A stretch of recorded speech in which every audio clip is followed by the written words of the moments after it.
That's her side of the story. And there's nothing wrong with that. But this is my side. This is my side.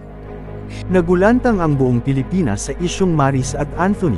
Ngunit ano nga ba ang tunay na dahilan bakit nila nagawa ito? Pakinggan natin ang paliwanag ni Senator Robin Padilla sa isyung Maris at Anthony.